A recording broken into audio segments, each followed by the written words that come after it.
Good morning, Jesus. Good morning, Pastor Bob, Sister Cynthia Librado, Pastor Joel, and Sister Lydia Buhia. Magandang umaga sa lahat. Tiko pa prayer mates at saka sa mga prayer warriors at sa lahat na nakakasama natin ng regular at mga bisita dito sa ating morning devotion ng New Life Fellowship, United Pentecostal Church, Hong Kong. At napapanood sa marami pang dako ng mundo na nagkakaroon ng mga ganitong pagkakataon. Maraming salamat. Bago po natin simulan ng ating pag-aaral ng salita ng ating Panginoon Diyos ay iniimbitahan ko po ang lahat ng isang maikling panalangin. Lord Jesus, maraming salamat o God. Hallelujah. Narito naman kami muli upang tumanggap ng iyong mga katagubilin, ng iyong mga salita, O God, hallelujah, Lord Jesus. At magkaisa kami, O God, hallelujah, sa pananalangin, O God, hallelujah.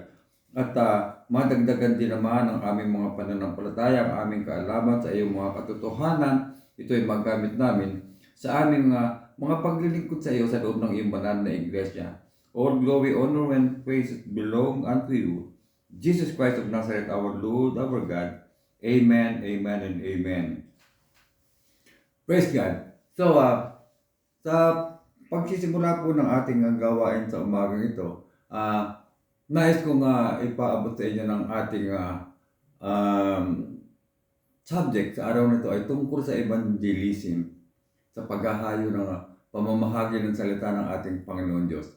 Allow me to read Ephesians 4, verses 11 to 13 na nagsasabi, "And He gave some apostles and some prophets, and some evangelists, and some pastors and teachers for the perfecting of the saints, for the work of the ministry, for the edifying of the body of Christ, till we all come in the unity of the faith and of the knowledge of the Son of God, unto a perfect man, unto the measure of the stature of the fullness of Christ."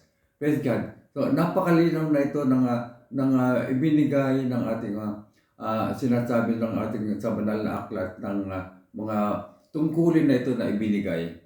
Praise God. Ito po yung tinatawag na fivefold ministry. Praise God. Nakita natin na yung goals po, yung layunin po ng fivefold ministry is to perfect the saints, for the work of the ministry, and for the edifying of the body of Christ. Praise God. So, itong goals na ito ng ating Panginoon Diyos ay hindi naman ito natapos o napagbugian doon sa mga sa simula pa lamang ng church age and then commanded by God to discontinue. Hindi. Kundi ito ay necessity to exist in operation until the end. Kinakailangan matapos ito at ito hindi natapos ng just in 33 AD at saka yung mga sumunod pa mga taon, kundi ito ay kinakailangan magpatuloy hanggang sa conclusion of the church itself, ultimately ending. Magtatapos ito in catching away of the bride, the body, the church, by our Lord Jesus Christ Himself. Praise God. Anong sabi sa 13? Binasa natin kanina. Till we all come in the unity of the faith and of the knowledge of the Son of God, unto a perfect man, unto the measure of the stature of the fullness of Christ. Praise God. So hanggang kailan ito matatapos? Yung sinasabing fullness of Christ, kailan yan? Sa Matthew 24:14 ang sinasabi rito, "And this gospel of the kingdom shall be preached in all the world for a witness unto all nations, and then shall the end come." So hanggang kailan yan? Praise God. Kailan mangyayari yan? Kinakailangang maipahayag muna sa buong mundo.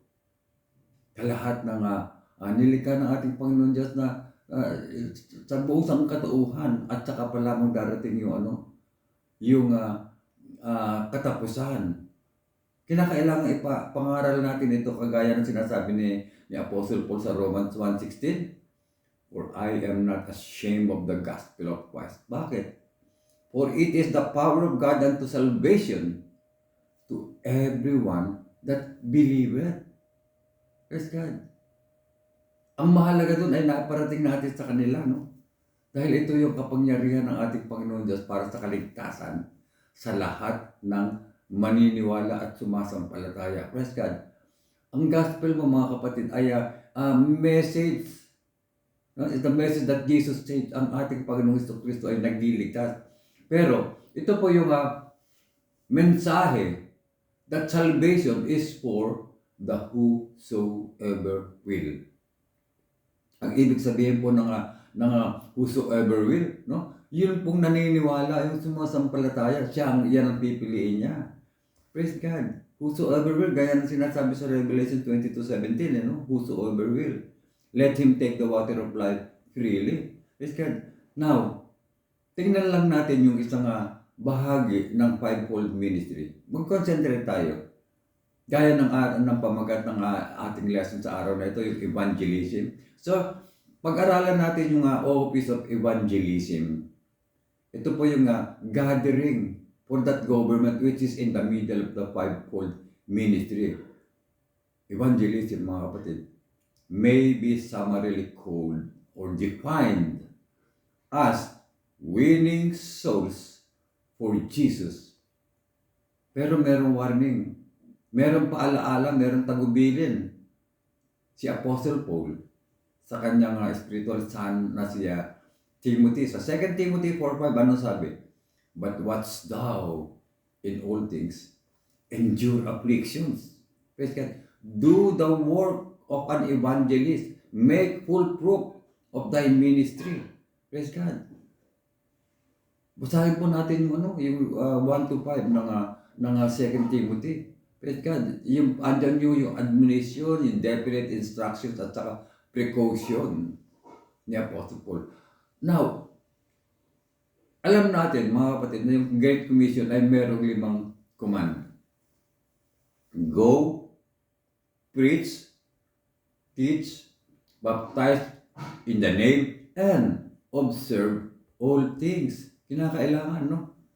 Yung po ang mensahe ng salvation, ng kaligtasan na pinag-utos, commanded by our Lord Jesus Christ, ay sa tatlong okasyon niya ito ipinahayag.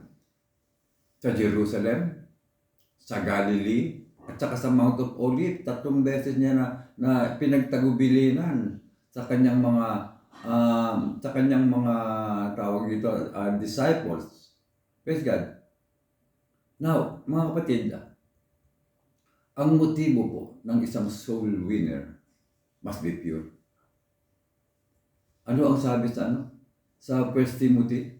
Hindi yan pwede na kasi na yung winning souls na yung dahil mananalo ka lang sa argument, no? Hindi. Ang sabi, isa sa mga pinagtatalunan ng mga iba kasi, no? Yung 1 Timothy 3:16, and without controversy, great is the mystery of godliness. God was manifest in the flesh, justified in the spirit, seen of angels. Ito, preach unto the Gentiles, believe on in the word, and then receive up into glory. Yan po ang ating Panginoong Jesucristo. Kaya naman mga kapatid, kinakailangan ito'y maunawaan nila. Ang motibo po mga kapatid ng soul winner, kinakailangan maging lantay or pure. Praise God. At dapat nating maalaman kung tayo man ay magiging soul winner or soul winner. Kinakailangan the soul winner must be fully persuaded that the 2 main agents in winning souls are the Holy Spirit and God's Word. Hindi maaaring yung sarili nating mga pananalita. Kinakailangan yung salita ng ating Panginoong Diyos, kagaya ng sinasabi sa Romans 10:17. So then faith. Gusto natin magkaroon sila ng pananampalataya kahit na tayo. Faith cometh by hearing. Anong pakikinggan natin? Hearing by the word of God. Kaya nga ang paniniwala ay nanggagaling sa pakikinig. At ang pakikinig ay sa pamamagitan ng salita ni Kristo. Praise God. Isa sa sinasabi kanina, no, yung binasa natin kanina na 1 Timothy 3:16. Praise God. Ito ay pinaliwanag po mga kapatid sa 1 John 5:20. Ano ang sabi? And we know that the Son of God is come and had given us an understanding that we may know Him that is true, and we are in Him that is true, even in His Son, Jesus Christ. This is the true God and eternal life. Ito po yung sinasabi sa kanina sa Ephesians 4:13, no? Knowledge of the Son of God. Sa Luke 24:25, sinabi ng ating banal na aklat na ano ang ginawa ng ating Panginoong Kristo dahil hindi maunawaan nung kanyang mga disciples. Ang sabi sa 24:45 para Christ, then opened He their understanding. Binuksan niya ang pangunawa upang maunawaan, lirip, napakalalim na Tagalog, no? Maunawaan ang gusto ng kanyang mga disciples, yung kanyang mga pinapaliwanag. Ano pa ba ang dapat nating malaman? Ano ba ang dapat nating asahan or expect na tayo ay binigyan na ng understanding and we know Him that is true and we are in Him that is true and that we know Jesus Christ, the true God and eternal life. Ano pa ba? Ano ba ang dapat nating asahan or i-expect ngayon na binigyan na tayo ng understanding? Praise God.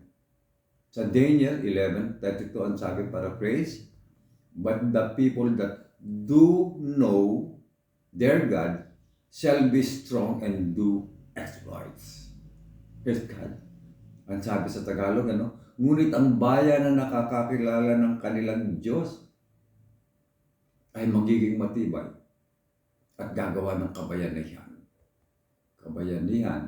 Pero again, ang sinasabi nga sa 2 Timothy, but watch thou in all things, endure afflictions, do the work of an evangelist, make full proof of thy ministry. Praise God. Mga kapatid, ulitin ko lang yung tatlong dako na sinagtagubilinan ng ating Panginoong Kristo. Sa 2 Corinthians 5:20 ang sabi, now then, we are ambassadors for Christ, as though God did beseech you by us. We pray you in Christ's stead, be ye reconciled to God. Yan yung kanyang layunin. Isa yan sa layunin ng ating Panginoon Kristo. And then sa Matthew 4:18-19, and Jesus, walking by the Sea of Galilee, so two brothers, Simon called Peter and Andrew his brother, casting a net into the sea, for they were fishers. And he said unto them, follow me, and I will make you fishers of men. Praise God. Yan ang layunin ng ating Panginoon Kristo. At gayon din sa Mount of Olives, gayon sa Acts 8:4, at sinasabi rito, therefore they that were scattered abroad went everywhere preaching the word. Napakalaga. Hanggang kailan yan? And this gospel of the kingdom shall be preached in all the world for the witness unto all nations, and then shall the end come. Marami nagtatanong sa ngayon, lalo na mga panahon na ito. Marami tayo makikita mga posting na babalik na ang ating Panginoon sa Kristo. Kapag nandyan na lahat ng mga signs.